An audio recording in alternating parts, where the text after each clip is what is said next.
Buenas tardes. Y vamos, ¿no?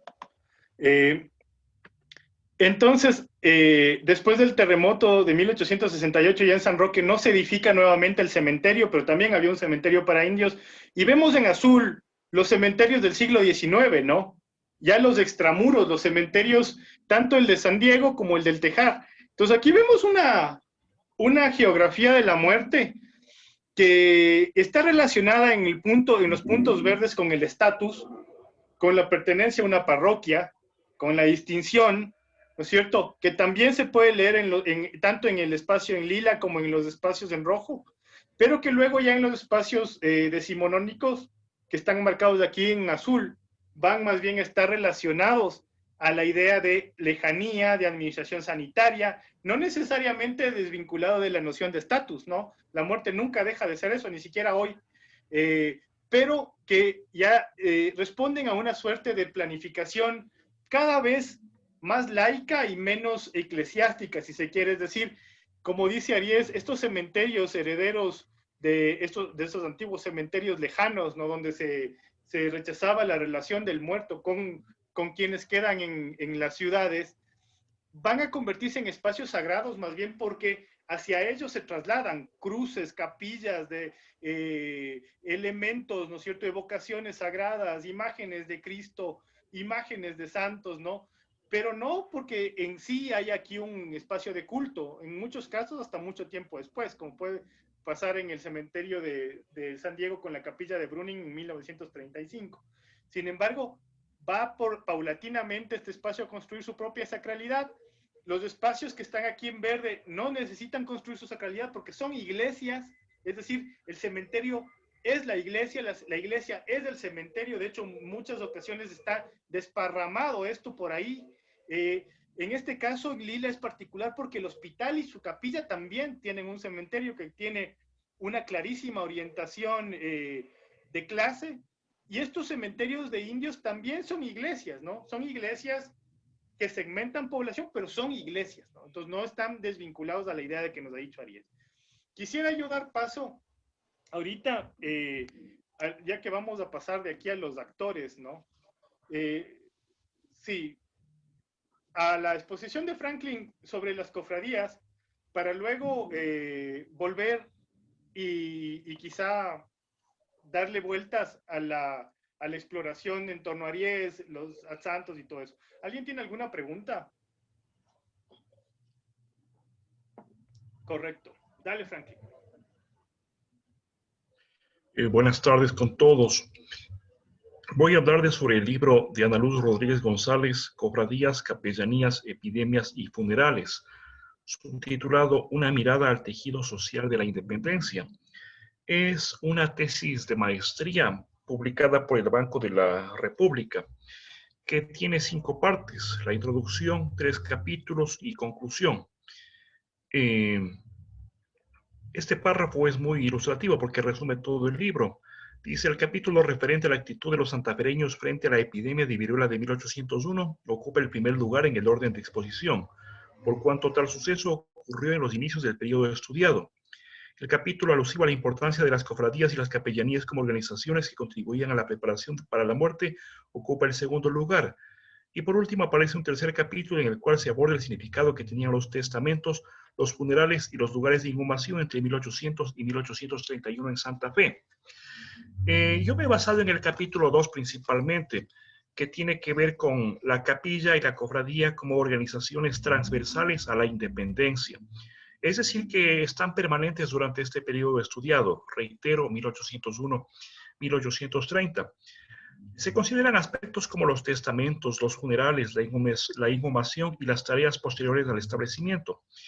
Cuando leemos textos de otras circunscripciones, creo que es la oportunidad por demás valiosa para hacer ejercicios de lectura comparativa. Obviamente, pues siempre y cuando para nuestros ejercicios propios no caigamos en la tentación de hacer extrapolaciones, es decir, de adaptar un esquema o un modelo para interpretar una realidad muy distinta. De todas maneras, esto no quita que puedan haber algunos elementos en común, más aún en una zona cultural pues que fue tan extensa y que compartió muchos factores. Hace un momento Leonardo mencionaba el hospital y el cementerio como lugares vinculados. Efectivamente, aquí se habla de aquello a propósito de una epidemia de viruela que azotó a esta región de Colombia al inicio del siglo XIX, donde se establece una especie de tensión entre lo que sucede en el hospital, que tiene carácter provisional, y el cementerio, que comienza a ser a campo abierto. Es decir, se vive un permanente clima que fluctúa entre la aceptación y el rechazo. Se manifiesta también que los testamentos que se han considerado son seleccionados en relación con el funeral. ¿Por qué? Porque en muchas de las mandas testamentarias se mencionan los detalles con los cuales se quiere ser atendido. Por ejemplo, lugar de enterramiento, hábito o mortaja. Luego veremos que esto del hábito y mortaja guarda relación con las hermandades a las que pertenecieran los testantes en este caso, ¿no? Quienes, como el común de los seres humanos, sabía que iba a morir y que pues debía tomar sus precauciones para cuando llegase el momento. Se parte de una reflexión sobre el sentido del verbo juntar, o digámoslo así, sobre el juntarse, un término que aparentemente ya era usual para referirse a estas reuniones que se daban en torno a intereses comunes. Hay una palabra un poco más fina que es congregación.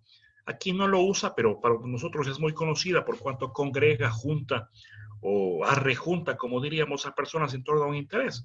Podría ser una devoción, una profesión, un oficio, una afinidad política o muchas formas de asociacionismo que se han ido conociendo.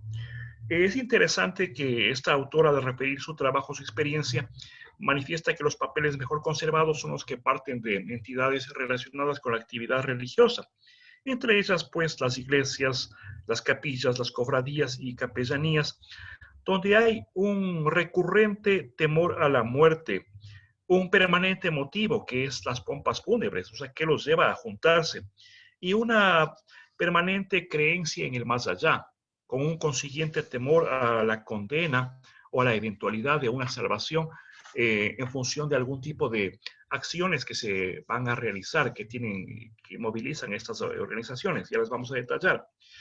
Se cree pues en un más allá y también en un juicio final. Y también, por lo tanto, se cree en la posibilidad de incidir en el más allá. ¿A través de qué? A través de múltiples acciones. Por ejemplo, a través de los testamentos en los cuales se legan diversos bienes. Pueden ser haciendas, pueden ser casas, pueden ser joyas, pueden ser sembrillos, qué sé yo, para cumplir con los fines de estas organizaciones. La exposición es más o menos clara, pero sí obliga a hacer un cierto esfuerzo para ir entendiendo los alcances y limitaciones, o más bien dicho, las especificidades de lo que son las capellanías, las cofradías y las hermandades. En las hermandades no enfatiza mucho, quizá porque es lo menos complejo de entender. De todas maneras, ya yéndonos a las capellanías, estas tienen como finalidad garantizar la oración constante y velar por el alma de los fundadores. Es decir, pues había que fundar una capellanía. ¿En torno a qué? Por ejemplo, en torno a una hermandad, que es algo así como decir en torno a una devoción. Esto supone la inversión de bienes naturales o sencillamente, digamos, bienes en la salvación de las almas mediante la celebración continua de misas. Y además tiene una importancia altísima en ese momento, en esos tiempos, porque enriquece la vida social. Hay un texto muy interesante, cortito, del profesor Juan Marchena, que se llama La vida social en las ciudades de la colonia, las ciudades hispanoamericanas de la colonia, y plantea como una de sus propuestas centrales que eran ciudades que casi permanentemente vivían en fiesta, no porque hubiese una fiesta general, sino porque al haber tantas organizaciones, con frecuencia había pues alguna novena, alguna rogativa o algún festejo de otro tipo público en torno a alguna devoción. Aquí se parte de una reflexión interesante, ¿no? Cómo el siglo XIII, de acuerdo a Jacques Le Goff en su famoso libro El origen del purgatorio, es el siglo de la organización. Y algo de esto llega a América a través de la conquista. No exactamente igual, es decir, no vamos a caer en lo que decíamos, el riesgo de extrapolar. Plantea que las cofradías, bueno, marcan otro tipo de organización, advirtiendo que estas ya se van como que tomando forma en el siglo XVII en América, siendo ingenuo pensar que se articulaban únicamente en torno a los funerales, sino que también había otro tipo de motivaciones. Por ejemplo, si las cofradías eran de carácter laboral, digamos, de plateros, de pasamaneros, ya suponía a lo mejor algún tipo de requerimiento en función de su trabajo, de su materia prima, de impuestos o de otros indicadores. Esta idea de las cofradías es venida de España y pues aquí se reconocen tres tipos: las naturales, o más bien dicho, las de naturales, las de españoles y las mixtas, que se sostenían algo así como con limosnas a las cuales se llama cotizaciones, que implicaban entrega de dinero por parte de sus miembros o entrega de especies o entrega también de legados. ¿A cambio de qué? A cambio de sufragios por su alma en unos casos, es decir, de misas que se debían dar constantemente, o en otros a cambio de obras de caridad, porque también había esta creencia de que así como se podía salvar el alma o rescatarla del purgatorio a través de una cantidad inmensa de oraciones o de rogativas, se podían hacer obras de caridad como para comprarse el cielo, valga la expresión. Eh, los testamentos frecuentemente mencionan a las hermandades, a las que estaban adscritos los cofrades. Y esas hermandades podían ser una devoción mariana, por ejemplo, la Inmaculada Concepción, o algún santo en particular hacia el cual se tuviese devoción. Y tenían una organización, digamos, regida por una directiva que comprendía funcionarios como el tesorero, el custodio, el secretario, los alcaldes, el fiscal y el escribano, que pues quedaría por precisar un poco más qué sentido tenía aquello. De pronto con el tesorero no hay mucho problema, con el secretario, pero ya con los alcaldes, pues digamos, habría que precisar un poco más, lo mismo que con el fiscal. Seguramente tiene la función de lo que suele llamarse hasta hoy en las asociaciones los llamados síndicos. Se advierte que muchas de las fuentes encontradas para estudiar el caso de Santa Fe son memorias escritas en las cuales se advierten varias lagunas y vacíos.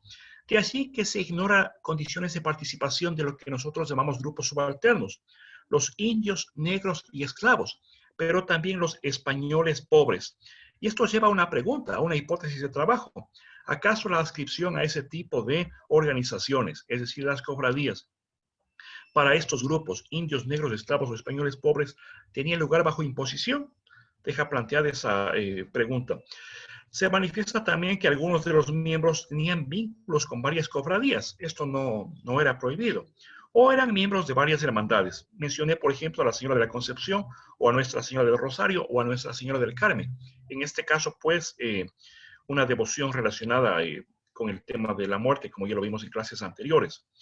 En una parroquia podían funcionar una o más cofradías, esto no tenía nada de extraño. Pero habían algunas hermandades que eran muy singulares, por ejemplo la de Veracruz, que era algo así como una organización caritativa orientada a auxiliar a los condenados a muerte para prestarles esos últimos auxilios. La autora utiliza un término interesante al referirse a las hermandades. Los denomina catalizadores de la vida social y religiosa en torno al hecho de la muerte. Como remarcan que subyace esta creencia en el más allá, en el purgatorio, lo cual explica que parte de la oferta que se hacía a este tipo de organizaciones era, por ejemplo, el establecer un día para sacar almas. Como quien dice, en este día, pues es más factible invertir sus limosnas o sus donaciones o sus legados para sacar almas del purgatorio mediante oraciones o sufragios. Y los sufragios a los que me referí como acciones eran de varias clases, entre ellos la oración, el ayuno, la limosna, la misa o las visitas a las iglesias. Como que había cierto manejo, no sé si llamarlo clientelar, de las parroquias, ¿no? Tenían como que su conjunto de feligreses, su grey de feligreses, pero esto no quitaba que se estableciese la visita a otras iglesias como parte de las acciones para sacar almas, de las acciones o sufragios, para que también pues otras iglesias reciban la visita y obviamente las limosnas. ¿Cuál es el motivo de origen de las cofradías?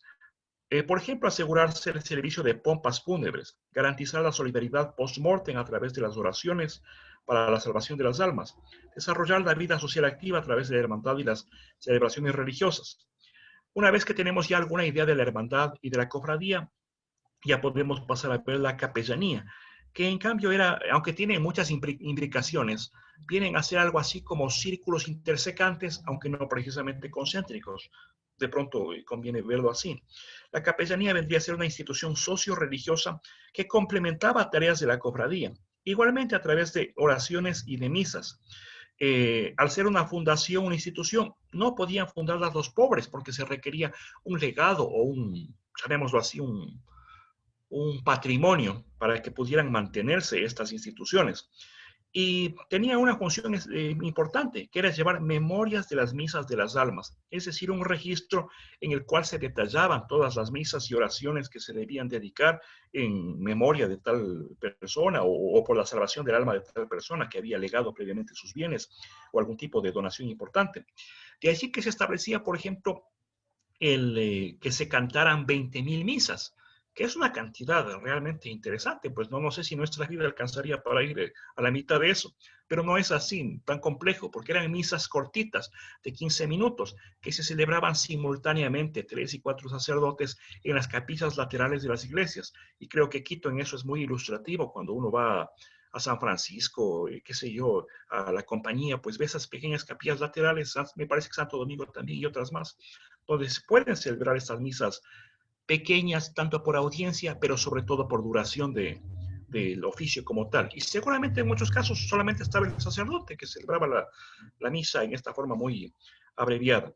Eran fundaciones, puesto que se requerían recursos para mantenerlas, y su funcionamiento tenía otro tipo de organización que es distinto a de la cofradía. Se necesitaba un patrono que era designado por el testador. Se necesitaba un capellán y un sacerdote. Y se oficiaba esto o tenía como escenario natural, llamémoslo así, un altar que podía ser una iglesia y una capilla. Había capellanías de legos y capellanías eclesiásticas, es decir, en función de quienes administraran esos bienes para mantener la memoria de los legadores. Y aquí se plantea un problema ya muy interesante y muy denso que tiene que ver con la economía de estas organizaciones, puesto que hasta 1798 se mantenían los llamados bienes espiritualizados. Esto nos lleva a pensar que no sé si decirlo, la disposición de que investía de un aura a estas decisiones y de alguna manera estos bienes, al espiritualizarlos, es decir, a destinarlos para obras pías. Eran bienes con un carácter no enajenable, hasta que hubo reformas que se dieron entre los años 1804 y 1824, orientadas a la abolición, con los consiguientes conflictos, porque no siempre había acuerdo para aquello. El capellán tenía básicamente dos funciones. Una era pues hacerse cargo de las misas y otra hacerse cargo del control del estado físico de los bienes que le han sido confiados para que pues se mantenga esta memoria.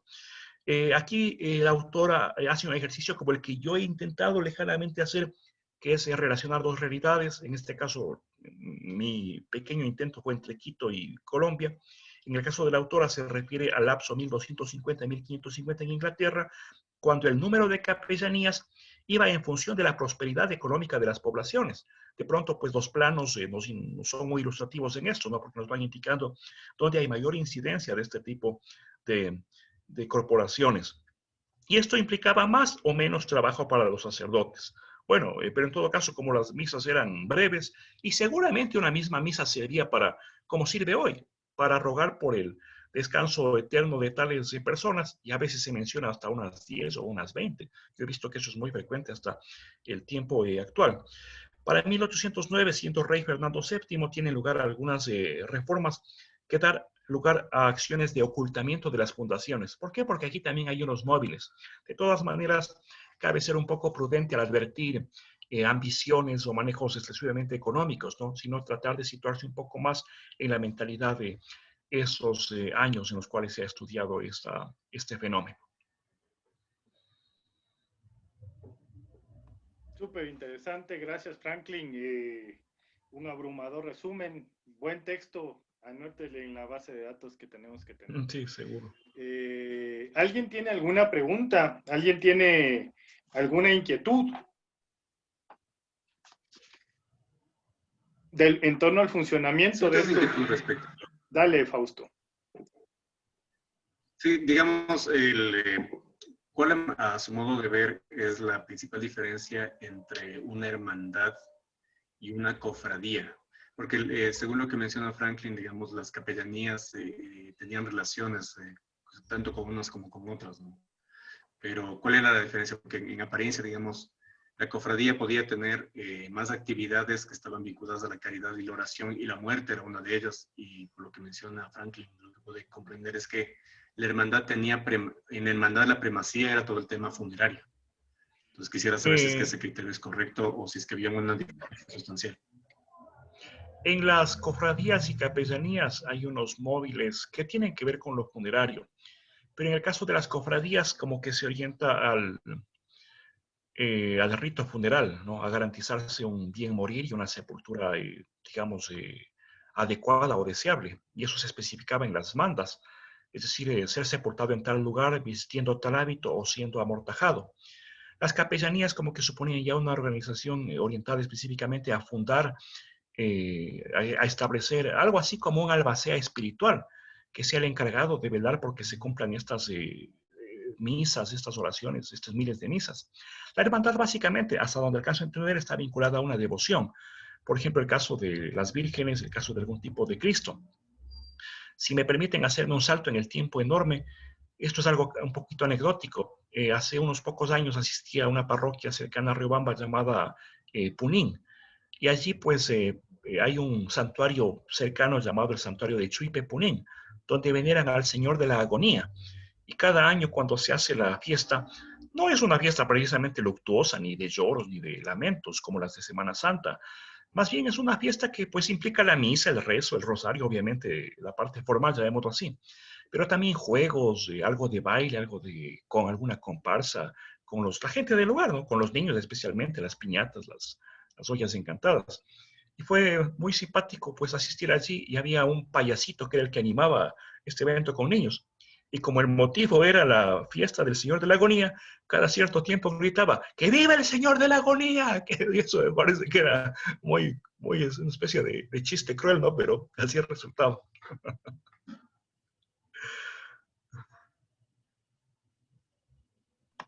Sí, o sea, básicamente estamos hablando de la conformación de un sistema de actores muy complejo, ¿no?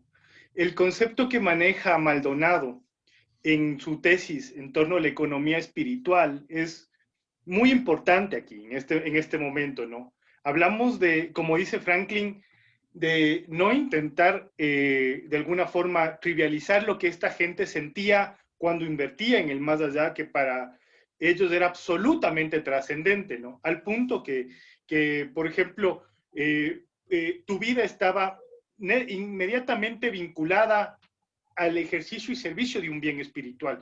La capellanía implica, como dice Franklin, una estructura, una intención testamentaria y evidentemente una cantidad de dinero apreciable que va a tener como finalidad garantizar que esa alma tenga, ¿no es cierto?, ese recuerdo permanente que para ellos era absolutamente importante. Para nosotros nos puede parecer, por ejemplo, incluso comprar una estampita que venga con indulgencias más que otra cosa, una curiosidad, ¿no? Pero realmente estás ganando. O sea, es importante entender de alguna forma que existe todo un mecanismo, ¿no es cierto?, de vivir en este momento, durante todo esto, y además es un tiempo largo, ¿no? Franklin está ahorita analizando estas hermandades, pero ya en un periodo tardío, es decir, cómo subsisten todavía en el tiempo de la independencia. Sin embargo, si leemos a Guerra, nos vamos a dar cuenta que dentro de las mismas estructuras de las cofradías hay transformaciones a lo largo del tiempo, ¿no? Van a haber cambios a lo largo del tiempo.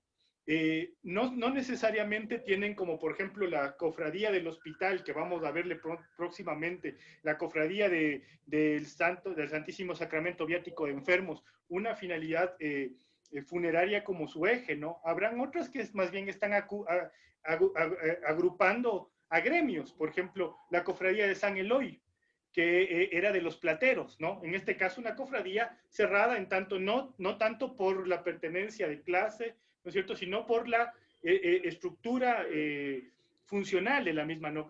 Cofradía de plateros, cofradía. Sin embargo, entendiendo a la previsión como ese gran mandato, ¿no? Uno podría pensar, bueno, pero ¿hasta qué punto esto dominaba sus anhelos como personas que viven, ¿no?, pues es muy importante, es muy importante. Va a ir transformándose a lo largo del tiempo, va a ir perdiendo importancia, pero por ejemplo yo creo que uno de los aportes que hace Maldonado en la tesis, que ustedes la tienen completa, es que él logra encontrar en la Catedral de Quito todavía Anitas y Joaquincitos, como se hacen llamar los miembros de esta antigua cofradía, que evidentemente ahora ha perdido cualquier tipo de significación parecida a la que tuvo en sus propios mandas, en sus propios documentos, ¿no? Pero lo interesante es que existe y tienen su estructura, tienen su vestimenta, ¿no es cierto? Entonces, eso es interesante. Sin embargo, adaptándose al tiempo, ¿no? Pero son formas de culto que de alguna forma me parece que nos están permitiendo leer de una manera más sinuosa esta primaria geografía de la muerte que se instala en la ciudad. Quisiera partir justamente de esas reflexiones. Propusimos dos textos, ¿no? Gómez Jurado y Sevilla. A Sevilla quisiera darle un tiempo más la próxima clase, pero no son análisis simples. Aquí vemos, por ejemplo, en esta imagen, el ingreso a una de las criptas del Carmen Bajo. Les comparto algunas. Quisiera, de hecho, que la próxima clase alguien que quiera levante la mano para que haga una pequeña exposición del texto sobre el Carmen Bajo y la estructura de las criptas que hice yo. Me gustaría, podría ser el Jero, entonces. Dale, Jero, ya te paso el texto para que la próxima clase lo expongas, pero de todas formas, ¿no? Aquí vemos, por ejemplo, el ingreso, ¿no? A una cripta, imagínense cómo es bajo esta estructura eclesiástica, ¿no? Toda esta subestructura que ya vamos a ir hablando adelante, ¿no? Pero yo creo que tanto Gómez Jurado como Sevilla, desde una perspectiva u otra, nos hablan de un espacio de la muerte disputado, un espacio de la muerte muy complejo, ¿no? Un espacio de la muerte amplio. Llega Gómez Jurado a decir que hubo 23 espacios para enterrarse en el siglo XVI y XVII en esta ciudad, cada uno con su estructura, ¿cierto? Cada uno precognizando relaciones de parentesco, de identidad, de pertenencia, ¿no? Uno se enterraba en una parroquia porque había nacido en ella, uno se enterraba en una parroquia porque quería enterrarse en ella, ¿no? O porque había adquirido el estatus que le permitía enterrarse en ella, ¿no? Y ahora, dentro de esa misma parroquia, volvemos a lo que decía Aries, ¿no? ¿Dónde? No es lo mismo un atrio que un parteaguas, que en la parte de afuera, o en el ábside, o bajo el altar. Entonces, básicamente vuelvo a proponerles cómo entender desde esta perspectiva, ¿no? Doctrinas en disputa en un rápido proceso de transformación, que en el caso quiteño y americano se enmarcan dentro de esta gran pedagogía del cristianismo contrarreformista, un cristianismo que, como hemos visto en otras clases, es potente, es muy fuerte pedagógicamente, es muy visual, ¿no es cierto? Está muy vinculado al ejercicio y a la práctica de un cristianismo activo, ¿no? La comunión, la confesión, la extrema unción, el viático, son elementos fundamentales del ejercicio. El asistir a la misa, ¿no? Se convierte en algo fundamental y evidentemente la muerte, ¿no? Entonces, creo yo que sería como para entender productivo, ¿no es cierto?, este debate, entender que estas disputas teológicas, ¿no es cierto?, llegan acá y dan forma a esto, ¿no? Que evidentemente están enfrentándose, y eso nunca perder de vista, a estas interpretaciones locales, que no son marionetas, no son simples receptores de doctrina como lo hemos visto con Salomón, como lo hemos visto en otros textos, por ejemplo, también el que les puse en otra sesión de Cachihuango. O sea, ¿por qué subsisten estos elementos matizados, nuestra reinterpretación de la idea del cristianismo acá? Es porque son elementos en disputa, ¿no? Una lectura interesante desde abajo, por ejemplo, es productiva.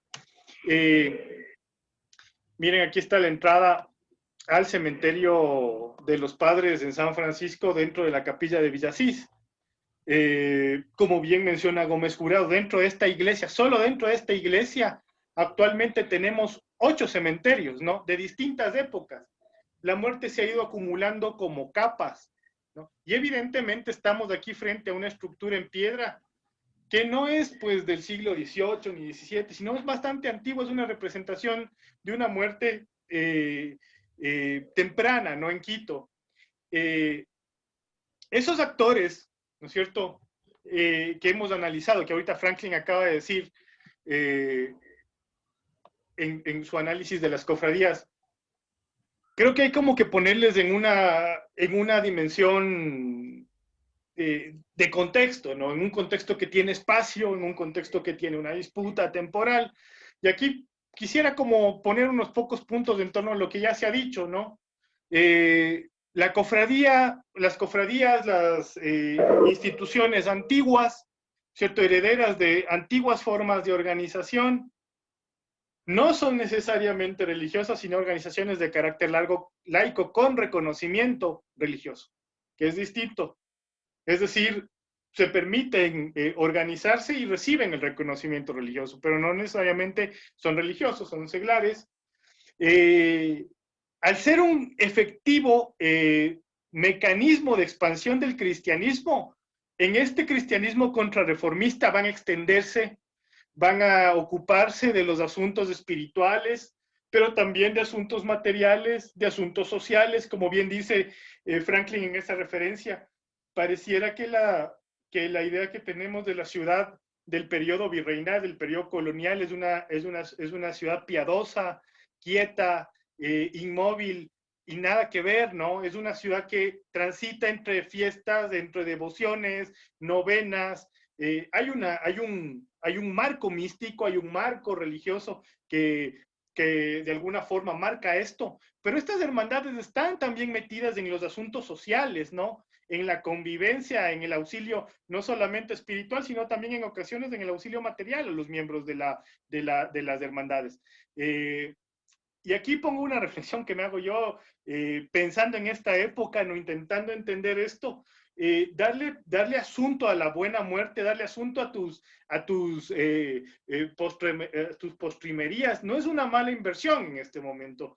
Es algo, yo no creo incluso, o sea, por ejemplo, poner en cuestionamiento, digamos, que el sentido que pueden darle a esto los sacerdotes o el lucro que puede tener, porque creo que toda la sociedad de la época está básicamente en sintonía en torno a la necesidad de pensar en estos elementos, ¿no? Aquí vemos, por ejemplo, igual en el sagrario, las lápidas de las que habla Gómez Jurado en su libro, ¿no? La estructura interna del sagrario va a estar configurada como una capilla funeraria de la catedral, creada por esta cofradía, ¿no? O sea, mejor dicho, gestionada. Cuando hemos analizado la estructura de las criptas de esta iglesia, básicamente son 4 grandes criptas enormes, ¿no es cierto?, correspondientes a todo el subsuelo de la iglesia, más enterramientos en suelo como esta lápida que está aquí, y algunas otras que habría que confirmar, ¿no? Pero en algunos papeles, y hablando con el doctor Moreno, también es profesor de nuestra universidad, era interesante porque se suponía que habían ciertos, por ejemplo, espacios de comunicación entre el sagrario y las otras áreas funerarias que tiene la catedral, ¿no? Es decir, tanto la capilla de las almas como algunos atrios y los 2 cementerios grandes que tiene la catedral, o sea, es decir, como una suerte de geografía interna entre los 2 espacios que estaba marcada por túneles, ¿no?, de comunicación para que pueda tener estos muertos un servicio común. Como dice Franklin, a veces esta gente tenía pagado muchísimas misas, muchísimos elementos sacramentales que podían compartirse, ¿no? Que en ocasiones también eran recibidos por una misa que no necesariamente estaba pagada por el alma, pero que simplemente el sacerdote podía o no mencionar a las almas de los hermanos difuntos, pues de ahí estaban ellos, ¿no? Bueno, estas son las tipologías de cofradías que existían, y esto ya les he dicho, ¿no? ¿Por qué fue tan importante acá este tema? El Guerra sostiene, y yo comparto, me parece que es muy importante entender que al ser elementos de carácter comunitario, ¿no es cierto?, elementos de carácter colaborativo, elementos dedicados a devociones específicas, ¿no es cierto?, de alguna forma, se anclaban dentro de lo que la comunidad aquí esperaba, ¿no? Un culto tangible, un culto palpable. Por eso recuerden cuando hablábamos en otra clase de la eficacia de las vírgenes montañita, ¿no? Una virgen que me recuerde a un apu, pues es palpable, es legítimo. Provengo de una tradición en la que yo venero, ¿no es cierto? No venero, no quisiera usar ese verbo, pero en la que yo sigo, en la que yo rindo culto a una entidad palpable, visible, ¿no? Entonces, de hecho, tiene como una vinculación importante, ¿no? Miren, aquí estamos destapando, esto fue cuando el Monseñor Riofrío mandó a tapiar los ingresos a las criptas, ¿no? En este caso, un poco era el resumen de lo que ya habló la Pao la clase pasada, ¿no? Una cofradía, la Cofradía del Santísimo Sacramento Viático de Enfermos, especializada o cuya función funeraria era trascendente, es decir, el auxilio espiritual de los hermanos miembros, independientemente de la estructura que se tenga. Suponemos que esta estructura donde estamos, como estamos detrás del altar, era la entrada a la antigua cripta de los 24, a la que hace referencia Gómez Jurado en su libro. Es decir, dentro de la misma cofradía, a pesar de que ellos tienen el acceso, son dueños de los lugares de sepultamiento, ¿no es cierto? No significa que todos yacen en el mismo lugar ni el mismo tiempo, ¿no? Eso ya hablamos la clase pasada. Esta sería el ingreso al área de los 24, ¿no es cierto? También manejaban un área de bóvedas, de osarios, de restos, y esto es interesante porque vamos a contraponer con la estructura funeraria del resto de la ciudad. Aquí básicamente hago una referencia a la Cofradía de Santana, de la que hablamos en el texto de Maldonado. No es la efigie de la Cofradía de Santana, sino de la del Santísimo Sacramento Viático de Enfermos. Está en la puerta de su iglesia, como bien lo anotó la clase pasada la Lore. Y es interesante, ¿no? Porque dentro de las formas que tenían para subsistir o para fundarse estas cofradías, habían algunas que, por ejemplo, como la de Santana, era muy vieja, pero solamente se institucionalizó en los últimos años de 1600, porque básicamente había comenzado más bien como una suerte de capellanía, ¿no es cierto?, del encomendero Francisco Ruiz, ¿no es cierto?, que recibió de arcediano Pedro Rodríguez de Aguayo, tal como nos cuenta Maldonado, ¿no? Y que básicamente instituye un altar dedicado a la señora Santana, para la memoria de su cuerpo, instituye una capellanía y de ahí surge pues lo otro, ¿no? Para que vean también qué relación podía haber. Aquí está una imagen de cómo lucen, cómo lucían hasta hace unos pocos años el interior de una de estas criptas, ¿no?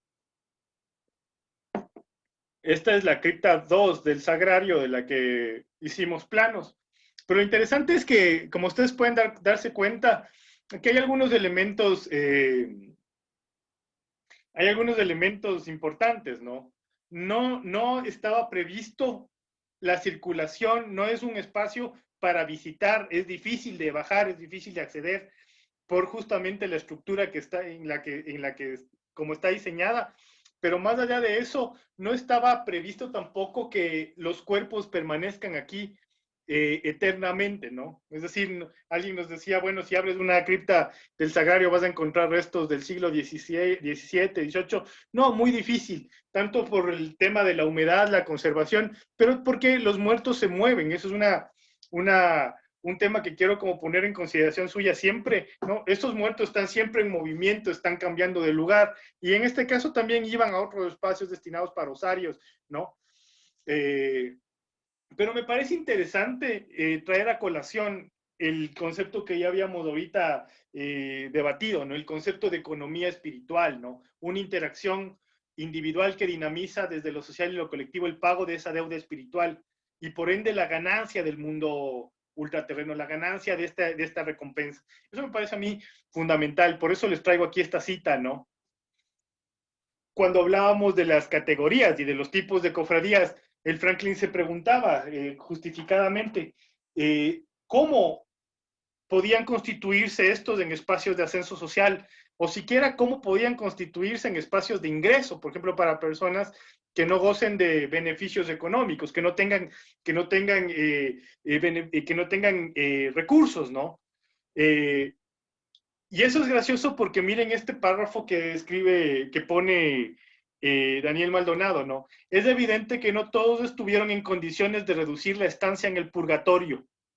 Siempre había quien podía pagar más misas o destinar más bienes a la fundación de capellanías. No obstante, la flexibilidad en sus constituciones en materia de obras individuales permitió que la salvación estuviera al alcance de distintos niveles sociales, aunque les mereciera créditos espirituales. O sea, creo que más que ninguna otra explicación, entendemos el funcionamiento de un aparato complejo, ¿no es cierto?, en el que se disputa efectivamente no solamente mi pertenencia en este momento a un grupo social y a un espacio físico determinado, sino también cómo yo pues concibo y soy concebido en esa lucha por el más allá, ¿no? Entonces, en este caso yo sí quisiera escucharte, Fausto, desde tu perspectiva económica, ¿qué opinas de este sistema antiguo? O sea, precisamente reflexionando sobre eso, y es un modelo de negocio extraordinario porque te permite administrar tanto la vida como la muerte, ¿no? O sea, digamos, poniendo en el contexto de que esta FIA del Mazda tan importante como la del Mazda acá, se destinaban muchos recursos ya en el plano netamente del uso de los mismos, en establecer, digamos, muchas actividades que repercutían en el propio sistema económico, por ejemplo, la construcción de templos, la relación con los gremios tanto de artesanos como de indígenas y demás. Entonces, constituía una suerte de unidades económicas que permitían un gran intercambio en actividades diarias. Y de punto de vista eran fundamentales, ¿no? Entonces, este pensamiento en el más allá era lo que fundamentaba era un motor económico para un gran sinnúmero de actividades que tenían implicaciones en la vida diaria de las personas, ¿no? Especialmente en el tema de trabajo e ingreso. Es fundamental lo que dices porque a mí me parece que no habría que en este momento desvincular la gran gestión económica de la sociedad de esta gestión espiritual, ¿no? O sea, de alguna forma es lo mismo. O sea, no está desvinculado. La gestión de la vida es la gestión de la muerte, ¿no? No está separada, ¿no?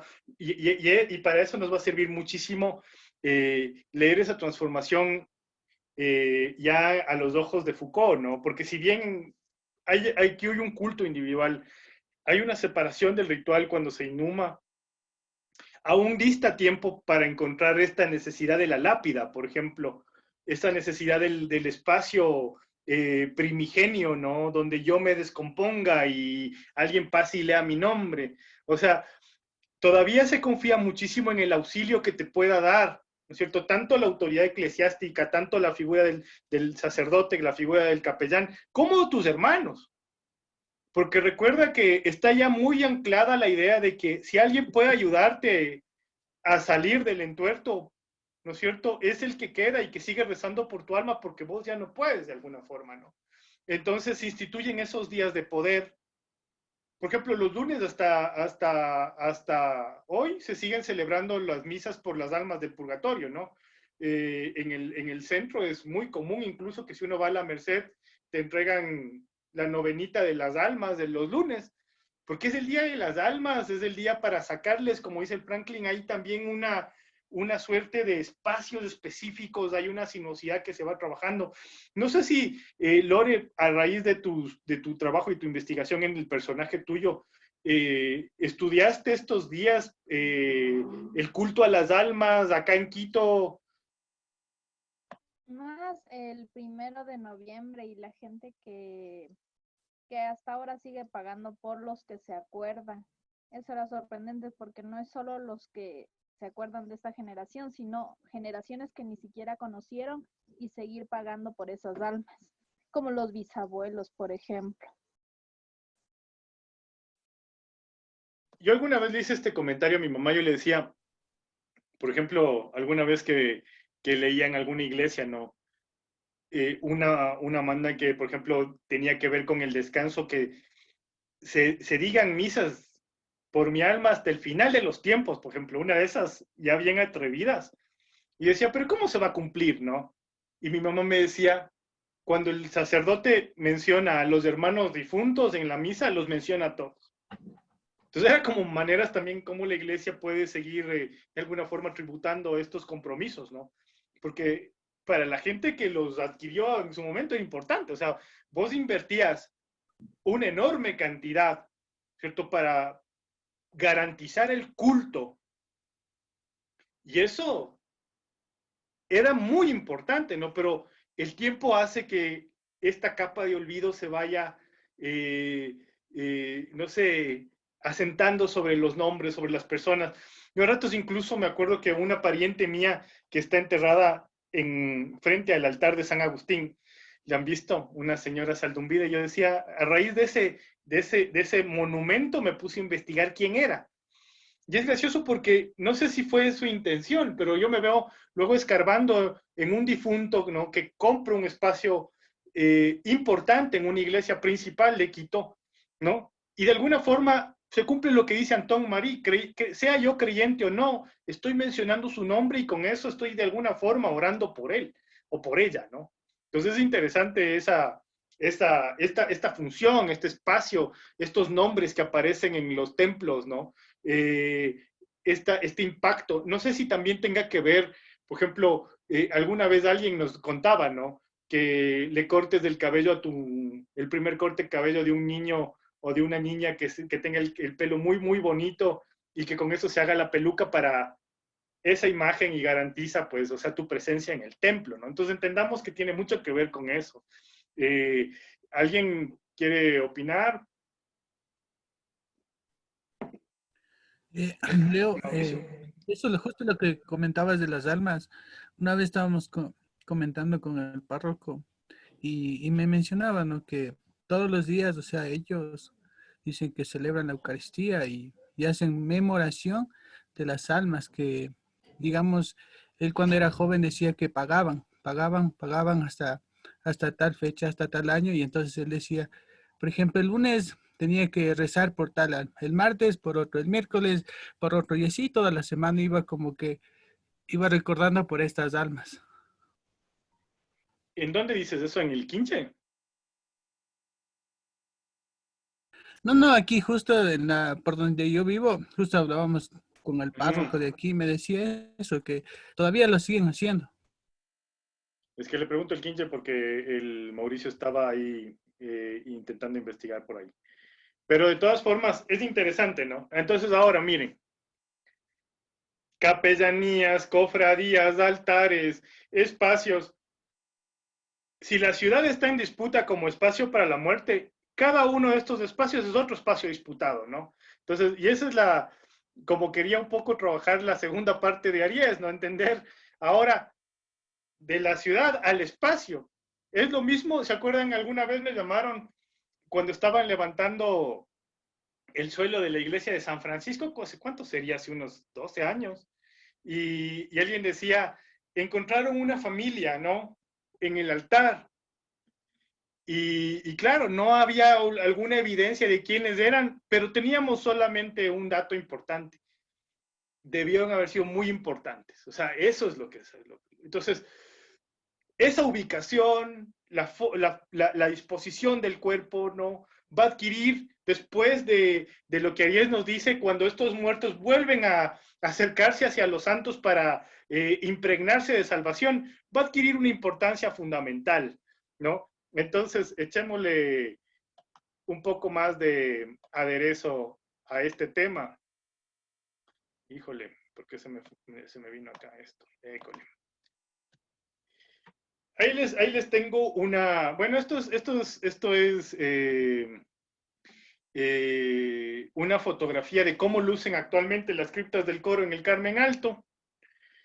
Les he puesto las criptas del coro del Carmen, mejor dicho, he puesto criptas del Carmen Alto porque es como que de eso escribí, entonces de alguna forma como que le ordené más mentalmente también sobre San Francisco.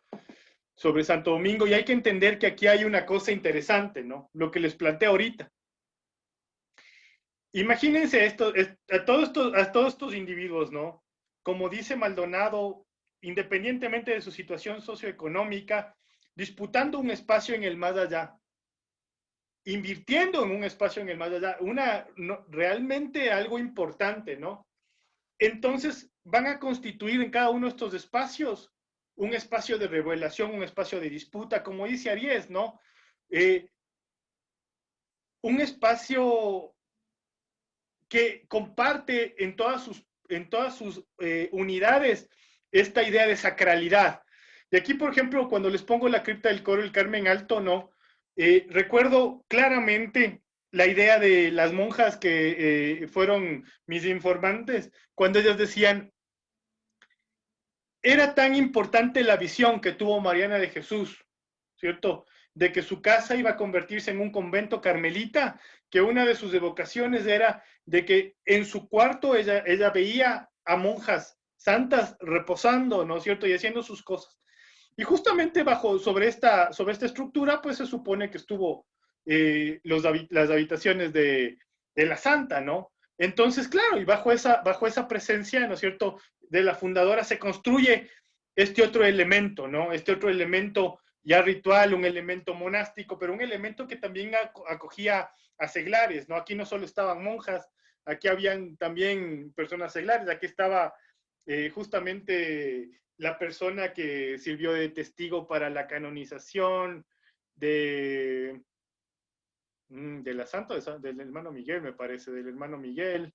Entonces, bueno, de todas formas, a lo que vamos es que en este momento, ¿no es cierto?, iglesia y cementerio son sinónimos casi, dice Aries. Y esto es una cosa interesante, ¿no? Han dejado de estar separados y de alguna forma sus funciones se han mezclado. Ya no solamente las iglesias de los extramuros, sino todas las iglesias. De hecho, parte de la función, parte de su funcionamiento, parte de la función eclesial de evangelización que tienen, está el acoger a la iglesia yacente dentro de sus estructuras. Entonces, va a ser interesante ponerse a pensar en esta idea, ¿no es cierto?, de iglesia viva con iglesia yacente y el templo como una sola gran institución, ¿no? La palabra iglesia, por tanto, como pongo aquí, va a designar todas las funciones, ¿no? Capillas, templo, enterramientos, ¿no es cierto? Y dentro de cada una de estas iglesias van a haber espacios disputados. No es lo mismo el atrio que las afueras de la iglesia, ¿no es cierto? Como por ejemplo aquí en las parroquias de indios, o dentro de la misma iglesia, uno u otro de los retablos, o uno u otra de las capillas, o un atrio particular. Aquí miren, por ejemplo, esta es la estructura en corte de esta cripta en particular, ¿no? Entonces, si analizamos este corte, el altar está acá, ¿no? Y aquí están las monjas de clausura, sobre esta cripta, ¿no? Entonces, esto es la escalera que tú bajas, los espacios de inhumación, ¿cierto? Los espacios, que como ustedes se habrán dado cuenta, no son cuerpos, sino son restos, es decir, que hay un cementerio de la orden donde estos cuerpos de alguna forma también están siendo tratados y luego son trasladados a este espacio. Aquí hay una anécdota que me contaban que es interesante porque además está en el libro del convento, en el libro de cuentas del convento, de la monja María Amada, cuando muere esta monja, que se supone, esta monja es una monja virtuosa que muere en olor de santidad, ¿no? Eso es lo que creen el resto de hermanas. Entonces, le entierran en esta cripta y a los 2 meses muere otra madre, ¿no? Entonces muere otra religiosa y ahí viene el problema porque tienen que abrir este espacio o disponer de otra área de inhumación dentro del convento. Recuerden que no solamente se enterraban en estos espacios ya identificados, ¿no? Dentro de los conventos a veces se utilizaban las paredes, se utilizaban ciertos retablos, elementos interiores dentro del convento, porque recuerden que en muchas ocasiones estos espacios se llenaban o eran provisionales, ¿no? Hay que entender una cosa, por ejemplo, también en la iglesia de la Concepción en Quito, cuando hacen la restauración de los muros del exterior, encuentran esos enterramientos se edifica ese nuevo edificio y encuentran esos enterramientos de las monjas fundadoras en las paredes, ¿no? De pie, una cosa extraña. Entonces, no todos los cuerpos estaban en la misma disposición, pero todos estaban acobijados por este manto sagrado del templo, ¿no? Aquí esta monja, recuerden que está enterrada esta monja que muere en olor de santidad. 2 meses después, el sacerdote ordena abrir la cripta y depositar el nuevo resto, y cuando abren la cripta, pues huele a rosas, invade el olor todo el barrio, la gente llega a tocarles del torno para decir a las monjas que qué están regando, qué están poniendo, porque hay un olor fantástico. Entonces, lo interesante es que yo quiero leer a través de esta anécdota que les acabo de contar la importancia que tienen estos espacios para configurar esta geografía de lo sagrado dentro de las iglesias, ¿no? O sea, no solamente en el caso del Carmen Alto es la casa de Mariana de Jesús y configura esta suerte de geografía espiritual que ella ya había imaginado cuando vivía ahí, sino que más allá de eso, esta suerte de prodigios relacionados con los muertos, con las reliquias, con los cultos, con los retablos, pues configuran esta idea de santidad y esta idea de espiritualidad que nos lega Aries, ¿no? Aquí vemos la entrada a la cripta principal de esta iglesia. Y esto es interesante porque justamente imagínense la importancia de quien está enterrado acá, para que la cripta, o sea, sobre la cripta está el altar mayor, ¿no? Y en el altar mayor la reliquia es de un niño que les llaman San Félix, ¿no? Pero es básicamente el nombre que recibían todos los niños mártires que no se conocía su nombre, ¿no? Entonces San Félix murió feliz, significa, ¿no? Entonces, dentro de cada templo va a haber una diferenciación, o sea, no significa que por estar cerca de la iglesia o cerca del santo, Ad Santos ya está transformándose, ¿no? Se va a transformar, la iglesia está adquiriendo las funciones del santo, ¿no? Es interesante porque esta geografía te demuestra también que dentro de la iglesia hay espacios de diferenciación, no solamente el espacio del atrio, en este caso, el caso del altar, ¿no? Donde efectivamente el cuerpo está reposando bajo la potente evocación del Santísimo Sacramento y del altar mayor, sino también otros elementos como por ejemplo los pórticos o las entradas a los templos, que han visto ustedes también conservan ciertas lápidas, porque cada vez que alguien pasa y les pisa, no es una afrenta, sino es una lectura de ese nombre y adquiere este signo de humildad, ¿no? Entonces también es interesante, ¿no? Los muertos, como les decía hace un rato, también se mueven, no es que permanecen enterrados ahí o son enterrados ahí para siempre. Es gracioso porque, por ejemplo, en hay un registro ya vas a leer, Jero, y eso seguramente nos pones la próxima clase, pero esta iglesia en el 81 fue restaurada por el Banco Central, presidido por Hernán Crespo Toral, y se desconocía la existencia de esta cripta. Entonces, aparentemente, cuando los trabajadores que estaban haciendo el registro y el cambio de suelo abren un pequeño oramen en la parte superior de la cripta, ven ahí abajo una escena funeraria que solamente está descrita. Es decir, había un prelado y 4 religiosas. Y las madres de la época, o sea, de 1981, describen que se les podía ver incluso los dobleces de la ropa porque estaban ahí, habían permanecido sin haber sido tocados, ¿no? Y que para que se vaya la gente de la intervención rápido, pues barrieron sus cuerpos que se tocaban y se deshacían, ¿no? Ni siquiera los huesos. Es una cosa interesante, ¿no?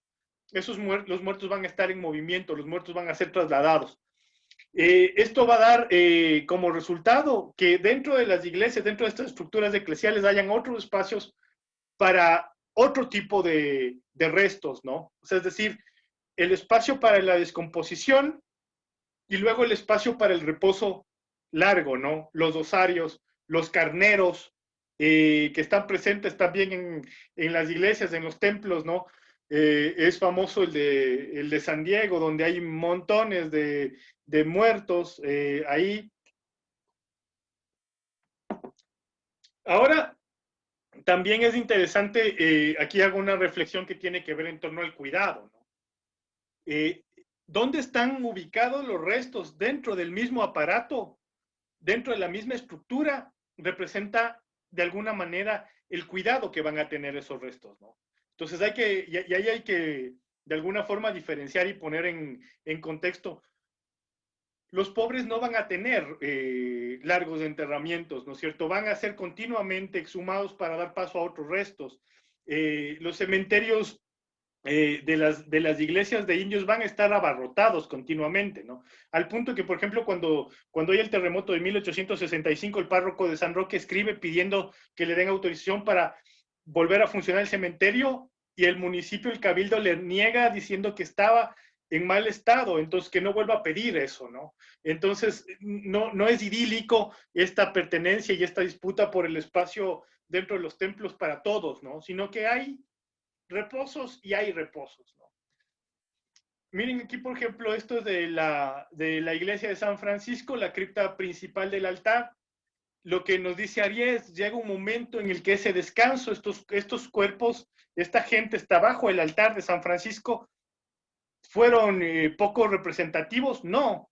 ¿Fue gente poco importante? No. Seguramente eran miembros de familias de la élite, pero ha llegado el momento en el que sus cuerpos han sido trasladados a osarios, a pequeñas cajitas, ¿no es cierto?, que están debajo, en ocasiones identificadas por letras de plata, con efigies de las familias, ¿no? Pero que básicamente ya en este momento se encuentran compartiendo el osario, compartiendo el lugar común, a la espera de una resurrección familiar, pero ya no bajo digamos que el espacio que ocuparon en un inicio. Seguramente ese espacio ya ha sido ocupado por otra persona, ¿no? Y en ese sentido marca este ciclo de rotaciones. Es interesante porque estas estructuras, ¿no es cierto?, estos restos humanos están justamente en una cripta que para descender hay que bajar unos metros con soga y bajar nuevamente otros espacios más. Entonces, efectivamente, la deducción que se hace es que cuando llegabas a este momento ya no te iban a mover más, ¿no? Entonces, estos cuerpos pues pueden acoger a personas. Estamos viendo a gente que seguramente es desde fines del 17, desde principios del siglo XVIII hasta posiblemente el siglo XIX, ¿no? Pero que ya están dispuestos en una capilla funeraria bajo tierra, ¿no? En este caso, por ejemplo, les planteo cómo funciona el corte y la estructura de otra capilla funeraria, de otra cripta en este caso, al interior del Carmen, ¿no? O sea, ustedes pueden darse cuenta que aquí este es el ingreso, ¿no es cierto? Y este es el descenso y los cuerpos, ¿no? Pero en este caso ordenado. Seguramente, claro, al ser el Carmen Alto una iglesia ya del siglo XVII, no podemos encontrar las criptas que nosotros vimos hace un momento en el Sagrario, o las que existieron primigeniamente en la catedral, o en Santa Bárbara, o en las iglesias parroquiales, porque de esos elementos no habrá más que simplemente la evocación de dónde existieron, pero ya han sido reestructurados con el paso del tiempo, ¿no? Esta cripta, por ejemplo, en otro corte está funcionando así, ¿no? Pues es decir, un altar principal al fondo, una evocación importante, que en este caso es Cristo, y los cuerpos, ¿no? Y los cuerpos. ¿La finalidad era visitar estos cuerpos? No, ¿no? Quizá en momentos específicos del año, pero más que otra cosa, estos cuerpos están otorgando la sacralidad también al templo, ¿no? Entonces, en ese sentido, me parece que hay todo un círculo de elementos que están entrando en disputa, están entrando en juego. Esta, por ejemplo, es un corte de otra cripta, ¿no es cierto?, pero que está en un altar lateral. Al no estar ni en el altar mayor ni en el coro, ¿no es cierto?, ser una cripta de un altar lateral, la estructura va a ser mucho más chica. Entonces, como ustedes se pueden dar cuenta, si aquí está ya el retablo, ¿no es cierto?, y aquí está el ingreso a la cripta, los restos que están aquí depositados seguramente en muchos de los casos van a corresponder a personas que están vinculadas por consanguinidad o por algún tipo de parentesco o de una relación de poder, ¿no? O sea, es decir, comparto este espacio con mi familia, comparto este espacio con mis subalternos o con mis allegados de confianza, o en última instancia, hay personas poderosas que tienen algún tipo de vínculo, ¿no? Se enterró en la cripta que poseía tal persona bajo tal altar, ¿no? Entonces, determina todavía son criptas importantes, determina un espacio de distinción importante en el siglo XVI, XVII, XVIII todavía, ¿no? Leo, Dime. ¿todavía se siguen depositando personas muertas en estos lugares? Sí y no. O sea, como son 500 años, ¿no es cierto?, de estructuras funerarias unas sobre otras, hay algunas que tienen, por ejemplo, que han sido remodeladas, hay algunas que tienen, por ejemplo, que no son tan viejas, como por ejemplo las criptas laterales de la iglesia de San Francisco, que son del siglo XX, finales del XIX nada más. Entonces, hay espacios que la gente todavía ha comprado, y a pesar de que la ley de inhumaciones de Quito, o sea, la nacional, prohíbe inhumarte en espacios de este tipo. De hecho, en Quito ya se supone que no se pueden construir criptas, ¿no? Desde la ley del 1974 dice, prohíbase la construcción de criptas, dice el municipio, porque ya no se considera un modelo sanitariamente correcto, ¿no? Sin embargo, por ejemplo, nosotros veíamos en algún momento que alguien que tenía un espacio en el cementerio lateral de San Francisco se enterró ahí. Y cuando se trata de, por ejemplo, de sacerdotes o de religiosas, sí que pueden, todavía cuando está en uso, ¿no? Hay otras que ya no están en uso. Por ejemplo, las criptas de estas que te hablo del Carmen Alto han sido como extraídos los restos para que se puedan visitar, y hay otras que se han dejado inalteradas, pero ya no se pueden inhumar ahí. Entonces lo que han hecho las monjitas es de alguna forma acoger a ciertos fieles y amigos de la orden que ya vengan hechos cenicitas y les ponen ahí. O sea, como una manera de usar esos espacios. Pero ya estamos hablando de otra cosa, ¿no? No sé si tú Lore, vos que también trabajas y has visto, están en las iglesias, has visto inhumaciones actuales todavía en estos espacios. Bueno, más moderno en la basílica, que ahí sí, cuando uno entraba antes de difuntos, como todo el año pasa cerrado, sí olía bien fuerte el de como que la humedad. Y justo una vez que ingresamos, unos 2 días antes habían puesto un cadáver y olía bastante como, no sé, como que bastante formol, pero le han puesto así bastante. Ha muerto, pues. Básicamente. Otro lugar que es como se le ve más antiguo es Santo Domingo. Ahí sí tienen abierto todos los días y la gente va, visita, y ahí sí hay espacios todavía.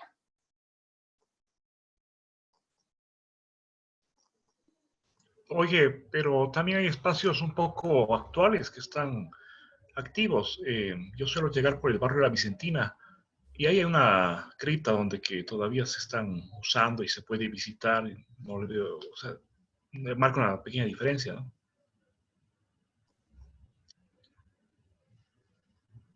No se te escucha. Sí, los espacios a los que hace referencia ya son espacios de la expansión urbana, ¿no? O sea, ya corresponden al siglo XX. La capilla que vos ves en la Vicentina es la cripta de la Floresta, de Santa Mariana de la Floresta.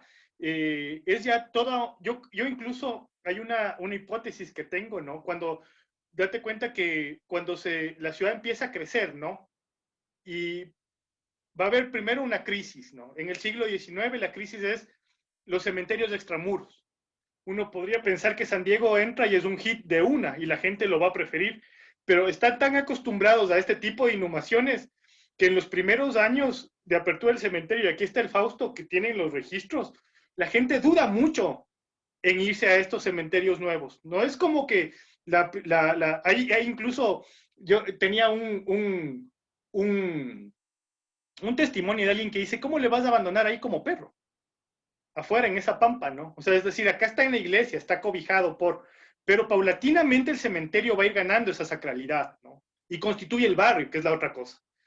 Pero cuando ya en los 30 se rompe el centro histórico de Quito, ¿no es cierto? Y se empieza, sobre todo, a aparecer las nuevas urbanizaciones del norte, hay esa clara diferenciación, ¿no es cierto?, entre ciudad, centralidades y servicios. Y el norte aparece desde su origen con servicios públicos de primera calidad. Entonces, en ese momento todavía la iglesia haciéndose cargo de esos servicios y, por ejemplo, gestionando las criptas modernas. Entonces va a pasar de moda el antiguo cementerio monumental y se va a poner de moda la idea de la cripta, pero una cripta nueva, ¿no? Están en el Perpetuo Socorro, en la Vicentina, en Santa Teresita, luego ya posteriormente las del San Gabriel, las de La Paz, ¿no? O sea, y estos barrios surgen como estas criptas. Pero date cuenta que mismo en esta misma época, desde los 30 a los 40, hay un montón de exhumaciones, ¿no es cierto?, de pedidos de exhumación. En San Diego, por ejemplo. Entonces la gente no solamente está, es decir, bueno, ya hay un barrio, ¿no es cierto?, con un nuevo cementerio de moda, sino que del antiguo cementerio donde estaban mis papás o lo que fuera, yo saco mis muertos y me los llevo allá. O sea, le pido exhumación y me los llevo a la floresta. A pesar de que la floresta realmente no es un cementerio top, Santa Teresita sí, ¿no? La Basílica sí. De hecho, yo me acuerdo que, ¿no es que en la Basílica, por ejemplo, están enterrados mis abuelos? Y es gracioso porque mi mamá se preciaba, ¿no? Cada vez que íbamos a limpiarles en las criptas, o sea, nada más de ir a todas las criptas que estás recorriendo, porque además son de fines del 19 y todo el siglo XX las criptas. De hecho, la última ampliación es reciente, será de los 90. Toda esa área que da hacia la calle Carchi, me parece, es reciente, ¿no?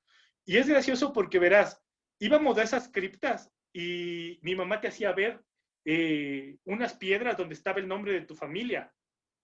Ahí tallaban el nombre de tu familia. Y yo le dije, pero mamá, ¿y cómo así les dieron, no? Y me decía, porque comprabas los primeros nichos, o sea, los primeros, los más cercanos al altar, y te daban eso, porque era como muy caro, ¿no? Entonces yo, claro, pues entonces voy a verles, y son a perpetuidad. Esa es otra cosa loca, ¿no? Entonces, ya estás ahí y mi mamá tiene la hipótesis de que que mi abuela no le moverá a nadie hasta el fin de los tiempos. Entonces yo decía, chuta, esa idea de la perpetuidad es súper potente, ¿no? Porque surge en el siglo XX, te das cuenta que en este momento le están moviendo a los muertos. Crees en la resurrección, pero el culto al individuo no es tan importante, ¿no? Como esa idea de que yo como hijo, mi madre tenga siempre esa sepultura, ¿no? Entonces, es muy importante porque es otra transformación. Entonces, esa cripta de la Floresta es ya esa cripta creo, me parece que se construyó en 1920. Entonces, y está llena. No hay donde poner un muerto más. En el sur solamente va a haber la de la Villaflora y la del hermano Miguel. Para de contar, ¿no? Mientras tanto que el norte sí genera un nuevo campo súper interesante, ¿no? De estructuras funerarias. Y la de la Villaflora es repleta inmediatamente, ¿no? Porque además surge como un barrio de clase media. Pero bueno, por ahí va la cosa. Es interesante este tema porque plantea un orden político, ¿no? Y claro que, bueno, ahí las que mencionaba era como en forma civil que se entierran todavía personas. Ah, sí. Pero en los monasterios, sí, en un Santo Domingo y en la Basílica. Pero en los monasterios y conventos, ahí sí sigue la lógica de, por ejemplo, en las monjitas, si soy monjita y ya pertenezco a la comunidad de monjitas, a la familia, entonces como digo, ni de muerta sale de ahí, del espacio. Y ahí se siguen enterrando hasta el día de hoy. ¿Sabes qué? Estoy intentando buscar y no sé dónde están. Ojalá que no haya perdido. Ah, no, aquí están. Quería mostrarles unas imágenes, por ejemplo, de una que me parece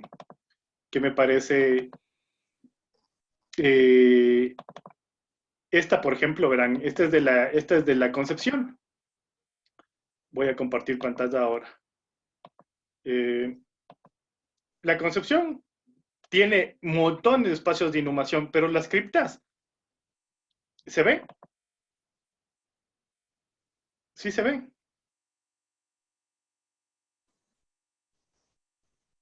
En pequeñitos. Se ve todas. Ajá. No sé si quieres enseñar una, pero Sí, están espérense todas. un ratito. Así, ya sé, es que tengo que compartir la otra pantalla. Pero les voy a mostrar, école. Sí, ahora sí les voy a compartir. La Lore seguro conoce esto. Pero miren esto. Esto es bajo el altar, estas son las criptas principales de la Concepción. Miren cómo están. ¿No? Entonces, evidentemente, aquí no solamente hubo una reagrupación de los restos que existieron en estas criptas, son viejas, pero en algún proceso de remodelación, pues están totalmente habilitadas, ¿no? Entonces, en estas criptas sí se entierran, y de hecho los enterramientos son actuales. Yo les pregunté a las monjas que dónde estaban, y son solamente de civiles, ¿no? No hay religiosas. Las religiosas, como dice la Lore, tienen un cementerio para ellas propio dentro de cada uno de los monasterios, en ocasiones algunos. Por ejemplo, recientemente a las del Carmen Alto, como les movieron todo para hacer el museo, el cementerio de la orden le trasladaron hacia una lavandería. Y a las monjas no les importa mucho eso porque total, están ahí reposando un tiempo y luego van al coro, recuerden, ¿no? O sea, esa promesa de Santa Mariana de Jesús, ellos la tienen. Miren esto. Yo cuando entré, yo dije, chuta, si yo pongo estas fotos de estas criptas y les digo, estas son unas fotos, estas son unas criptas del periodo de la colonia, nadie me cree porque evidentemente en estas criptas están intervenidas, ¿no es cierto? No son para nada.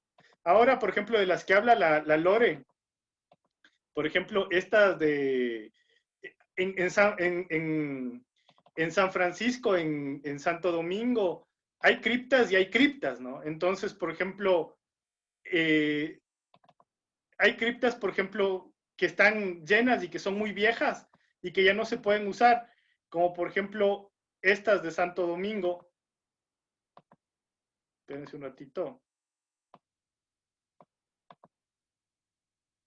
Ya, estas son las criptas que están bajo la iglesia, ¿no es cierto? Las principales, ya no, porque no hay espacio, están llenas.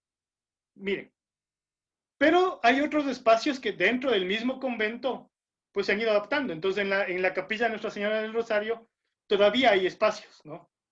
Y hay gente que, y esto es otra cosa interesante, ¿no? Lo que dice Aries respecto al hábito, respecto a morirte engalanado de alguna, o vistiendo de acuerdo a alguna de las órdenes que estén presentes en la ciudad. Uno pensaría que es cuestión antigua, pero no, todavía llega mucha gente a los conventos a pedir los escapularios y los trajes de los frailes para enterrarse con eso, ¿no? Gente que guarda todavía devociones, no necesariamente en el centro, pero, por ejemplo, que van a San Francisco a pedir un vestido de fraile, pero viejo, porque ese es además el sinónimo de humildad. Y es gracioso, porque alguna vez yo conversaba con el padre Walter y le decía, yo no le creo, padre. Y me dijo, cuando vengan a comprar uno, yo te llamo. Y efectivamente, habrán pasado un mes y medio de lo que yo le dije, ya nadie se entierra con el hábito franciscano, ¿qué va eso?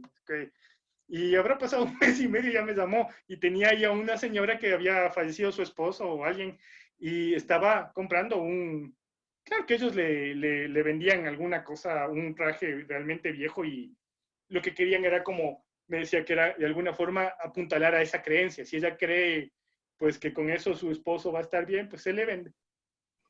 Y también esa creencia de que vistiendo así le iba a engañar a la muerte, como decir, mira cómo tengo mi vida, fui en mi vida muy humilde, por ejemplo, de franciscano y todo así viejo, roto, entonces que le deje pasar al cielo. Claro, lo mismo pasaba con los escapularios de las monjas carmelitas, ¿no? Porque tienen la promesa de la salida del purgatorio. Entonces, chuta, me muero puesto esto. Y la Virgen me ha prometido que a los 8 días estoy fuera. Es un promesón, o sea, es un ofertón. Hasta yo estoy pensando en ya comprarme alguno, aunque yo creo que ya no salgo ahí por mi carácter pecador. Bueno, colegas, ahí va. Démosle. Bueno, básicamente, esto es una cosa que yo sí veo, por ejemplo, en relación a esto, es que se genera una particular geografía, ¿no? Que en Quito no es, o sea, por ejemplo, y ahí es donde comparto mucho lo que siempre dice el Franklin, cuidado con traer acá elementos provenientes, o sea, traerle a Aries así, porque sí, ¿no? Él habla y él está desarrollando esta historia de la muerte en ciudades densamente pobladas, históricamente densamente pobladas. Entonces, por ejemplo, esta idea de los usuarios, ¿no es cierto?, de la organización de los restos, como por ejemplo pasa en París, acá no va a ser necesaria. es una ciudad que tiene, ¿no?, sus espacios que están siendo reutilizados, pero no tenemos esto. No existe la necesidad física de convertir carnarios, de ordenar osarios, ¿no? No hay esa necesidad que, por ejemplo, en estas ciudades densamente pobladas, históricamente pobladas, sí, ¿no? Y aparece esta suerte de, ya no de indiferencia frente al resto humano, sino de una suerte de orden, de culto, ¿no? Esta es de las catacumbas que hay en París, que realmente son sorprendentes, porque o sea, lo sorprendente a mí me parecía, más que el orden y toda la cosa que está ahí invertida por parte de las autoridades, es la gran cantidad de seres humanos que están ahí, ¿no? O sea, y de alguna forma que te obligan, y que ahora, bueno, ahora es casi que un espectáculo rocambolesco si no vas con cuidado, pero que a mí me parece que en su momento tenía esta idea, ¿no? De quién son esos huesos, de qué iglesia proceden, y en qué tiempo y cuándo fueron depositados, ¿no? Y este orden, esta suerte de orden que hay ahí. Pero, pero lo que sí va a pasar acá, ¿no es cierto?, es esta suerte de geografía independiente, de geografía particular en cada espacio de la muerte, ¿no? Criptas, osarios. Como les digo, si nosotros a las iglesias de Quito les hiciéramos una radiografía para encontrar todos los sitios de muertos, por ejemplo, San Francisco 8, en la Compañía 5, en Santo Domingo, ¿cuántos serán? 1, 2, 3 atrás otro. O sea, hay tantos espacios para los muertos que realmente la ciudad mismo era una suerte de cementerio, ¿no? Ahora, la idea esta de cementerio como espacio público y de encuentro acá no me parece adecuada, ¿no? Aquí, por ejemplo, habríamos hablado la pregunta que hace Yadira. ¿Qué pasa? O sea, ¿quiénes se enterraban, no es cierto? Y se podía saber si esas personas que están enterrados en distintos espacios de estas iglesias son identificables. En ocasiones sí, ¿no? Por ejemplo, en este retablo del Calvario del Carmen Alto, las monjas le respetan y no permitieron justamente que haya intervención, porque aquí están los parientes de Santa Mariana, ¿no? Y otra cosa importante de este retablo es que aquí están algunas de las reliquias que conserva la orden, ¿no? Entonces, muy interesante porque lo que decíamos hace unas 2 clases, sigue siendo una forma de ad santos, ¿no? O sea, la iglesia se transforma en eso. La iglesia adquiere esa función de sacralizar el resto, el descanso, pero al mismo tiempo la iglesia cuando así puede darse ese lujo, ¿no es cierto? No solamente tiene la efigie de la representación de los elementos escultóricos, sino que conserva también las reliquias, ¿no? La presencia física de que ahí tienes un resto de un santo, por ahí hay una cabecita, un huesito. Esto sería, por ejemplo, súper interesante estudiar en algún momento, ¿no? O sea, no tuve tiempo cuando yo hice, creo que la Adriana Pacheco puede ser que sí haya hecho eso. Pero, y ahí es donde viene esta idea que yo sí comparto con Aries, ¿no? El ad santo se transforma en apud ecclesiam, o sea, en la iglesia, dentro de la iglesia, alrededor de la iglesia, pero no necesariamente va a ser conocido así, sino que hasta la actualidad un enterramiento dentro de la iglesia es un enterramiento ad santos, porque la iglesia evoca eso, ¿no? La iglesia está encarnando, está en su estructura la idea de la salvación y está encarnando la idea de, por ejemplo, incluso estos santos, que ustedes saben también en los santos a veces pasan de moda, ¿no? Entonces, ¿qué otras evidencias tenemos? Este tipo de enterramientos nos hablan de quién está ahí y por qué están ahí, qué lazos los unen, ¿no? Por ejemplo, en este caso son familia, pero hay otros casos que, por ejemplo, son relaciones de poder, ¿no? Cedo un espacio para esta persona, o la orden misma le da un espacio a esa persona por su importancia, ¿no? Y como todo, hay modas, devociones, disputas, ¿no? Aquí, por ejemplo, les pongo este último ejemplo, también en el Carmen Alto, donde esta cripta sí está vaciada, ¿no es cierto? Pero, por ejemplo, están las iniciales de María Sarabia, que era sobrina del monseñor, de arzobispo Ugarte Sarabia. Entonces, este personaje que funciona como benefactor de la orden carmelita y sobre todo de esta casa particular de carmelitas, por sus servicios, ¿no? Por la manera como ayuda a la orden le cede este espacio importante. Entonces, y vemos que está adornado con sus elementos, ¿no? Esto es el símbolo de que es un prelado el que está aquí. La orden carmelita, para que se cumpla el beneplácito, ¿no?, que fue entregado a San Simón de Stock, saldrá del purgatorio, muere con hábito carmelita, y el templo como el artífice del templo. Pero aquí no solo está él, ¿no? Aquí no solo estaba Ugarte, está también María Sarabia, que en última instancia es su sobrina y comparte este espacio, ¿no? Entonces leemos esta geografía del poder también al interior del templo. Y eso es interesante porque de alguna forma, por ejemplo, claro, dentro de esta cripta está vaciado, ¿no? Entonces yo justamente algún rato les pregunté, ¿y estos huesos?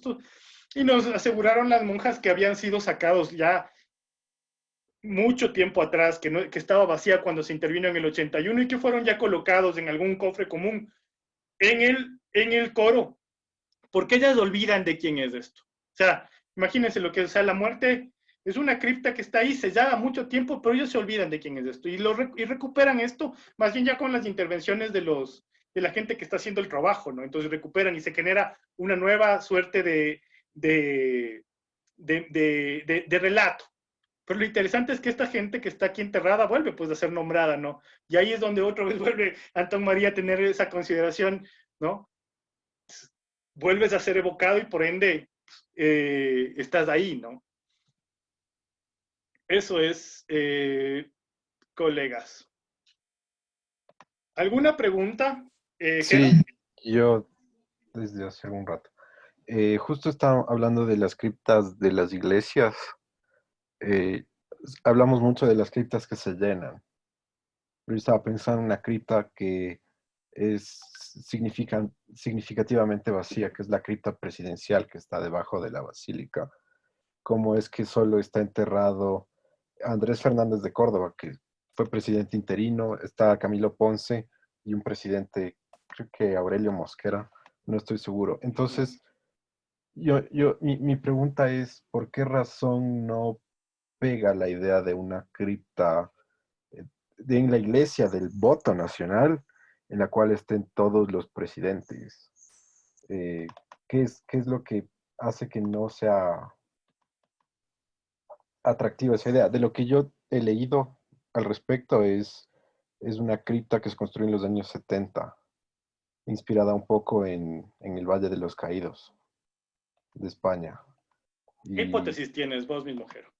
O sea, mi hipótesis es que al final del día la muerte es una cuestión familiar. Ahí está, ¿no? Sí, es la cripta de la presidencial. La muerte es una cuestión familiar. Y de alguna forma las familias van a decidir dónde van a poner a su muertito, más allá de que haya sido presidente o no. Yo planteo eso. Ahí Que están además, tus muertos, güey. ya, eso, Antonio Flores, no era Fernández de Córdoba, sino Mariano Suárez Ventimilla y Camilo Ponce. Andrés F. Córdoba está en San Diego. Ya. Flores Entonces, tampoco está aquí, ¿no? Ya está en la catedral. claro, y García Moreno está dentro de la basílica. Entonces la muerte es algo personal al final del día, es algo familiar. No, también está en la catedral. Yo planteo eso. ¿Qué opinión tienes, Frank? Yo coincido en que es una decisión de tipo familiar, pero en todo caso, como que hay una voluntad de, no sé, de congregar estas, llamémosle así, personalidades. Y lo que no se puede hacer se cumple con el cenotafio, que es un sepulcro sin restos, ¿no?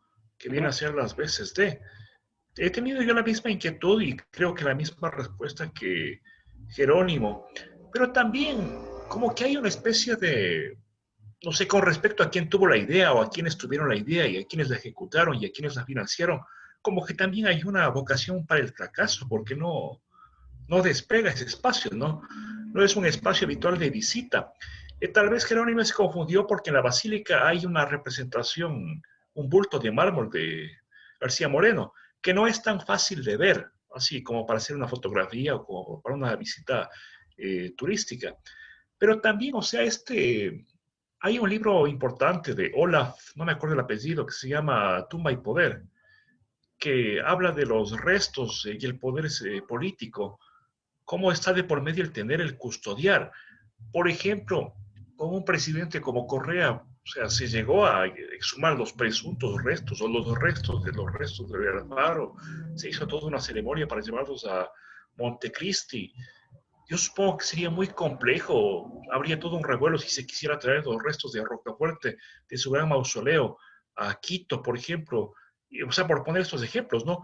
Velasco Ibarra más bien en un lugar hasta cierto punto humilde, pero muy simbólico desde el punto de vista de quienes lo visitan y les llevan flores y serenatas, y el otro presidente Córdoba en San Diego, y otros, y Roldós con sus dos cruces de allí en Guayaquil. Entonces, de hecho, pues, como que fue un proyecto un tanto ingenuo, ¿no? De un principio, ¿quién se iba a prestar como para que congregarlos a nombre de que fueron presidentes? Frecuentemente se habla, en estos tiempos se ha dicho muchísimo, casi todos los días en las páginas de Facebook de la funeraria, su velatorio se realizó en la intimidad familiar. Entonces ahí como que hay alguna respuesta para eso. Yo comparto lo que dice el Franklin y también en gran medida lo que dice Jero. El momento en el que se construye esto ya es un momento en el que la nación está de alguna forma pensándose de forma distinta en cuanto a, su representación de los héroes o de lo heroico o del pasado nacional, ¿no? Eso por un lado. Entonces creo que eso ya se convierte en una decisión de la familia, que en ocasiones querrá tener impacto importante no solamente en dónde vaya a ser su familiar, sino también cómo, cuál es la ceremonia que se le va a hacer, ¿no? Pero por otro lado, esa ingenuidad de quien construyó, yo siempre la he criticado, ¿no? Es decir, el Ecuador es un estado confuso, que normalmente desconfía mucho de sus políticos, ¿no? Y que continuamente los ha cuestionado, como para que la población vea con buenos ojos acumularlos en un mismo sitio, ¿no? Pasará el tiempo y quizá eso no, porque darse cuenta que son 300, tiene espacio para 300. O sea, el que todo eso realmente cree que esta cuestión es un proyecto que bestia forever, pero a mí me parece que no supo leer cuál es la dinámica que tiene este pueblo con sus gobernantes. Franklin. Hay un libro muy hermoso que se llama Elogio del Olvido, y pues es una reflexión, de alguna manera algo tiene que ver con Brodel, la larga duración, pero la lleva muchísimo más allá, porque habla del tiempo geológico. Y dice, frente al tiempo geológico, ¿qué es el tiempo de los estados nacionales? Es decir, le damos mucha importancia a eso, que es una minucia, una migaja, frente a lo otro. Pero por otra parte, tal vez torciéndole un poco el peso a lo que estamos hablando, el doctor Irving Zapater hizo un libro de fotografías históricas del siglo XX. Bueno, hay de todo, ¿no? Y una de ellas es la reunión que hubo de presidentes en el año 95, perdón, 95, sí, a propósito de la guerra del Cenepa. Como que fue una, no sé si llamarlo hazaña o en todo caso un dejar de lado muchas posiciones para que se junte Osvaldo Hurtado, León Febres Cordero, Sixto Durán Ballén como presidente en funciones, Rodrigo Borja y bueno, no recuerdo quién, alguien más, Osvaldo, alguien más, 5 expresidentes y un presidente, digamos. Como que era más fácil juntarlos en vida que juntarlos ya después de la muerte. Y de hecho, pues tú lo hablas de ingenuidad, sí, yo hablé quizá un poco más crudamente de un proyecto fracasado desde el inicio, pero también como que habla de estas quiebras y fracturas y quizás de un ideal de nación que no logra hacerse porque sus conductores pues nunca logran ponerse de acuerdo ni en la vida ni en la muerte. Sí, yo creo que el Ecuador, al menos en torno a su clase política, no reclama un panteón. Quizá aquí pensaron en en el modelo francés del Panteón Nacional, ¿no? O muy en ese estilo. Acá al menos la generación que vive desconfía. Lori, ibas a decir algo.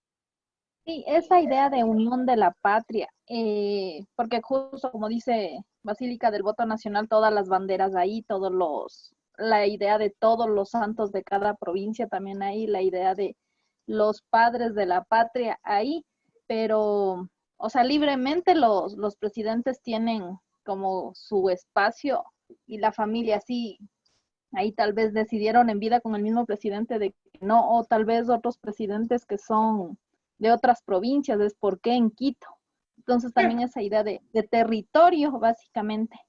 Y lo de García Moreno, el cuerpo no está ahí, pero detrás de la basílica, en la capilla de los Padres Oblatos, ahí tienen el corazón de García Moreno.